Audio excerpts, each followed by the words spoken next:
Olá pessoal, tudo bem? Tudo certo? Tudo tranquilo? Vamos que vamos. Vamos falar um pouquinho sobre força elástica hoje. Mas antes da gente iniciar, vou pedir para que você considere se inscrever no canal e ative o sininho para que você seja notificado das novas aulas e resoluções de exercícios. Então vamos que vamos continuar a nossa saga aqui pela dinâmica. Vamos falar um pouquinho sobre força elástica. Essa força que é usada para medição de intensidade de forças.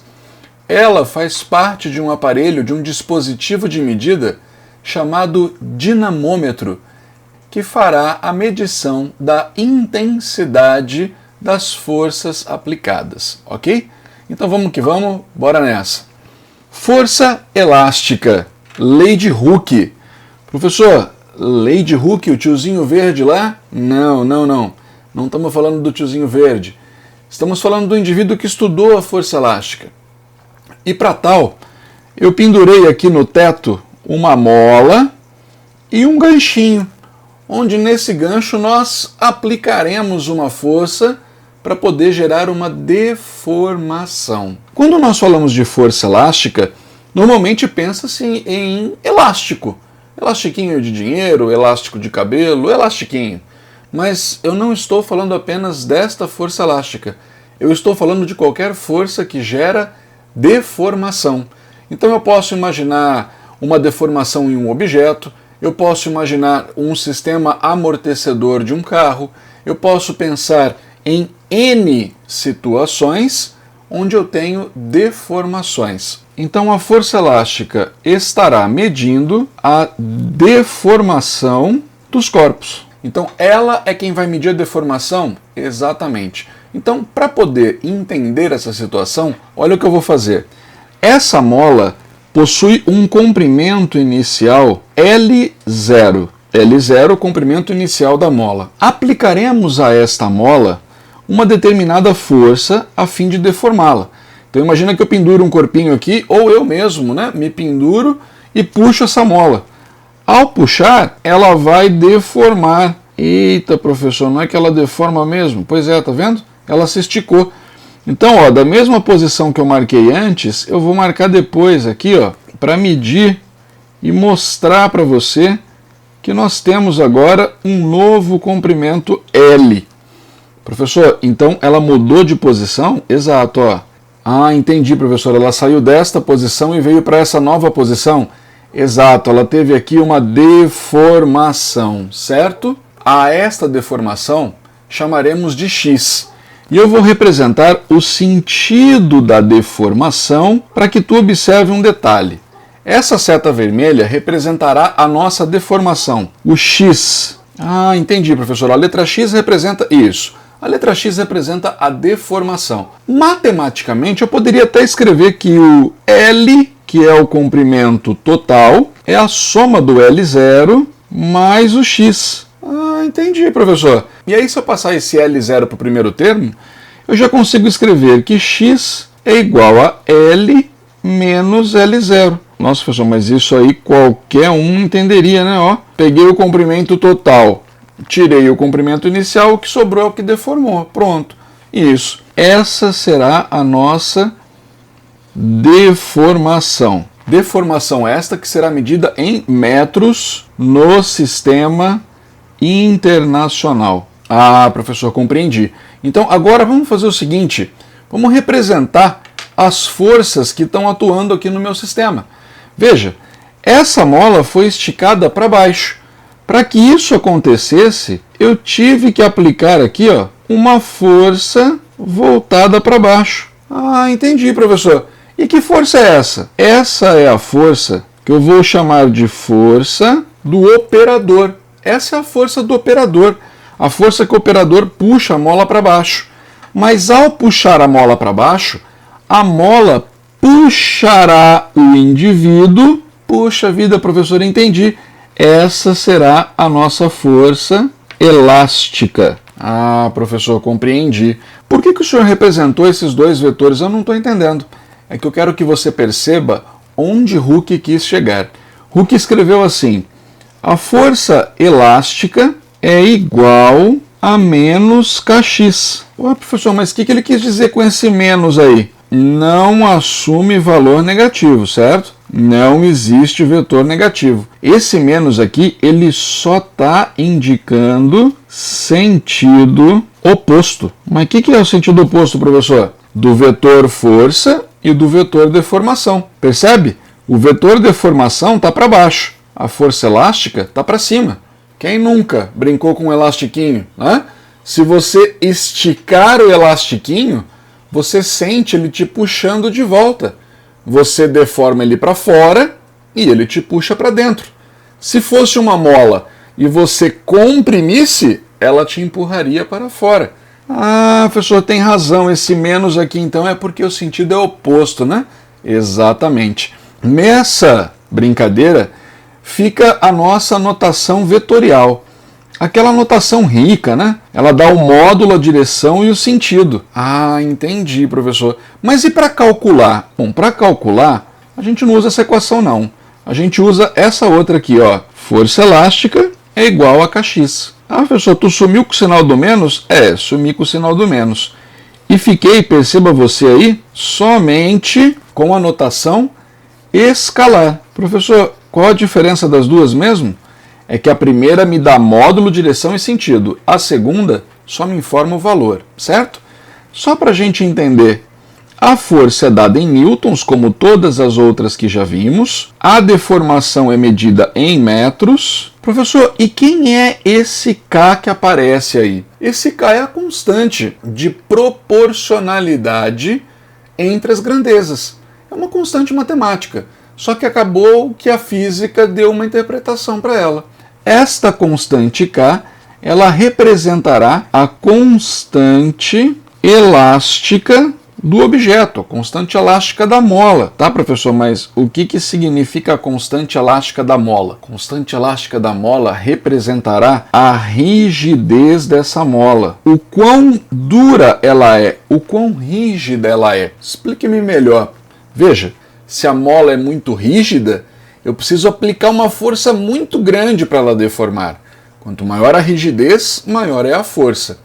Agora, se a mola for uma mola mole, se for fácil deformá-la, uma pequena força gera uma grande deformação. Por quê? Porque a rigidez da mola é pequena. Baixa rigidez, alta deformação. Certo? Ah, professor, agora entendi. Para conhecer a unidade da constante, vem comigo. Isola a constante. O newton já está do outro lado, permanece. O metro que está multiplicando vai passar dividindo. Pronto. A constante elástica será dada em newton por metro. Onde, se a constante K for alta, nós temos uma mola dura ou uma mola rígida. Já se a constante for baixa, nós temos uma mola mole, uma mola pouco rígida, facilmente deformável. Então, constante alta, difícil deformar, constante baixa, facilmente deformável, certo? Vamos continuar agora pela análise gráfica do que está acontecendo. Imagine você o seguinte, nós estamos com uma mola e não aplicamos força alguma a essa mola. Se nós não aplicamos força, ela não deforma, professor? Exato. Se eu aplico uma força, ela deforma. Se eu não aplico, ela não deforma. Então, em um gráfico de força por deformação, se eu não aplicar força, eu não deformo. Mas quanto maior for a força, maior será a deformação. O gráfico é uma reta crescente. Professor, por que o gráfico é uma reta crescente? Porque a lei de Hooke é F igual a Kx, uma equação de primeiro grau, de primeira ordem. O gráfico é uma reta crescente. E como já disse para vocês, na física, aparecer um gráfico, a área ou a inclinação sempre traz alguma informação. Se eu pegar uma força qualquer aqui, ó, uma força F, essa força F, ao cruzar com o gráfico, vou à procura do eixo X, da abscissa X, e ele me dará uma determinada deformação X, certo? Apliquei uma força, surgiu uma deformação. Agora, vem comigo, ó. Se eu olhar para esse triângulo que se formou aqui debaixo da figura, ele tem uma certa inclinação com a horizontal. O cateto oposto eu meço lá no eixo Y, ele corresponde à força que eu estou aplicando. Já o cateto adjacente eu meço aqui no eixo X e ele corresponde a uma deformação X. Muito bem. Então agora vem comigo. Cateto oposto por cateto adjacente é tangente. Tangente de θ é igual cateto oposto F pelo cateto adjacente X. Meus amores, vamos lembrar um pouquinho com o tio aqui? Força elástica é igual a Kx. Se você passar esse X dividindo, força por X é K. Força por X é K. Então eu posso escrever que a tangente ela será igual a constante K. Mas lembra que a tangente é uma grandeza adimensional e a constante tem unidades. Então a única coisa que elas são iguais é o numeral. O número é igual. Por isso que eu escrevo que a tangente é numericamente igual à constante, certo? Lembrando que para tangente nós vamos ler inclinação, certo? Ah, professor, entendi. Agora imagine você o seguinte, eu tenho um outro gráfico aqui, ó, de força por deformação. Gráfico azul, vou chamá-lo de gráfico A, enquanto o verde eu vou chamar de gráfico B. Acompanhe comigo, por favor, a seguinte análise. Usando a mesma força para os dois gráficos, o gráfico A, ele cruza com a força e gera uma deformação que eu vou chamar de XA, enquanto que a mesma força, ao cruzar com o gráfico B, sofrerá uma deformação X de B. Note que a força A é igual à força B, porém, a deformação XB é maior do que a deformação XA. Aproveitando a igualdade, então eu posso escrever assim, ó, constante A vezes a deformação XA é igual a constante B vezes a deformação XB. Mas XB é maior do que XA, professor. Então XB é maior, XA é menor, ok? Para essa igualdade continuar sendo verdadeira, um número pequenininho multiplica um número grande. Assim como um número pequenininho multiplica um número grande. A constante KB tem que ser menor do que a constante K de A. Olha o gráfico B e olha o gráfico A. O gráfico B tem a menor inclinação, logo tem a menor constante. Gráfico A tem a maior inclinação, logo tem a maior constante. Entendo, professor. Então quer dizer que a inclinação é igual à constante? Isso. Então eu posso dizer que a mola B ela é mais mole do que a mola A? Pode. A mola A é mais rígida do que a B, porque ela possui a maior constante, ok? E já que discutimos a força elástica, e eu disse que a força elástica era usada para medida de forças, vamos ver o aparelho que mede essas forças. Esse é o dinamômetro, o aparelho que mede força e utiliza uma mola como princípio. Logo, utiliza a força elástica como princípio. Veja, ele é composto por um cano interno preso a um gancho ao qual eu posso puxar. Este caninho, por sua vez, está dentro de um cano de diâmetro maior que o protegerá. Esse caninho de dentro tem uma escala. Quando eu puxo, a escala fica para fora do tubo maior. E assim eu posso enxergá-la. Mas esse tubo de dentro está preso no de fora através de uma mola. Então essa parte de fora, ela é fixa. Está aqui, ó, tem um anel ao qual eu posso pendurar esse dinamômetro, ao qual eu posso segurar esse dinamômetro. E essa parte de dentro é a parte móvel. É a parte em que eu posso aplicar uma força e puxar a escala para fora. Então essa é a escala que o aparelho me representará, a escala que sai de dentro dele. Então aqui nós estaríamos com esta leitura. Entendi, professor. E essa leitura corresponde a quem? Essa leitura corresponde à força F que eu estou deformando a mola em seu interior. Quer dizer então que a força que eu puxo aqui é a mesma força que a mola puxa lá dentro. Exato. E como eu conheço a constante K desse dinamômetro? Ah, esse é o segredo, professor. Esse é o pulo do gato, né? Se você conhece a constante, medindo a deformação, você consegue medir a força. Lógico que o indivíduo que construiu o dinamômetro já fez a continha para você do F é igual a Kx. Então ele já te dá o valor da força pronto aqui, ok? Agora, aproveitando essa brincadeira do dinamômetro, já que nós o entendemos, deixe-me falar com você a respeito das unidades de força. Força resultante é massa vezes aceleração. Ué, professor, mas tu voltou lá na segunda lei de Newton? É porque é a formulinha que nós conhecemos para o cálculo da soma de forças. Ou seja, é uma formulinha que vai me dar a unidade da força. Agora, o que eu quero mostrar para vocês aqui é o seguinte. Se nós utilizarmos do sistema internacional, essa fórmula fica dada em newtons igual a quilo vezes metro por segundo ao quadrado. Força em newtons, massa em quilos, aceleração em metros por segundo ao quadrado. Porém, existe uma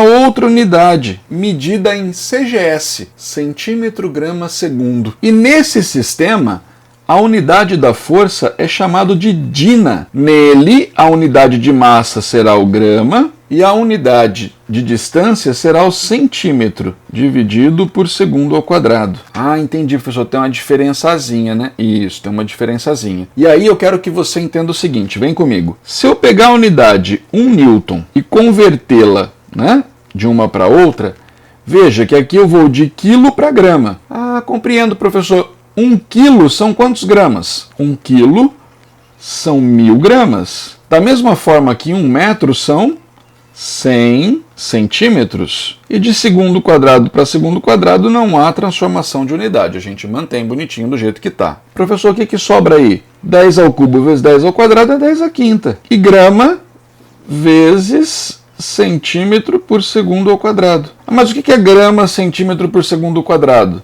É o dina, professor. Ah, então 1 newton equivale a 10 elevado à quinta dinas. Pronto, tá aqui. E para concluir a nossa brincadeira de transformação de unidades, eu quero lembrar vocês que existe uma outra unidade de força bastante comum, que é o quilograma-força.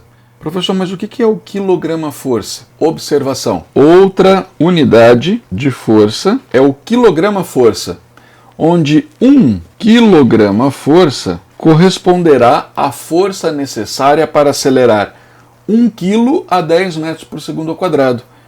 Professor, mas se eu usar a formulinha força resultante é massa vezes aceleração, a massa sendo 1 e a aceleração sendo 10, 1 vezes 10 é 10. Então isso aqui vai dar 10 newtons. Exato, pronto. 1 kg força são 10 newtons. Eu preciso lhe confessar que, na verdade, a aceleração é a aceleração da gravidade. Nós deveríamos usar 9,8. Porém, a grande maioria dos exercícios e dos vestibulares utilizarão 10 metros por segundo ao quadrado. Então assim faremos. Tudo bem? Show de bola. Meus amores, terminamos mais uma aula. A próxima aula falaremos sobre força de atrito, correto? Então, se curtiu esse vídeo, por favor, deixa o seu curtir, aquele abraço e até o próximo.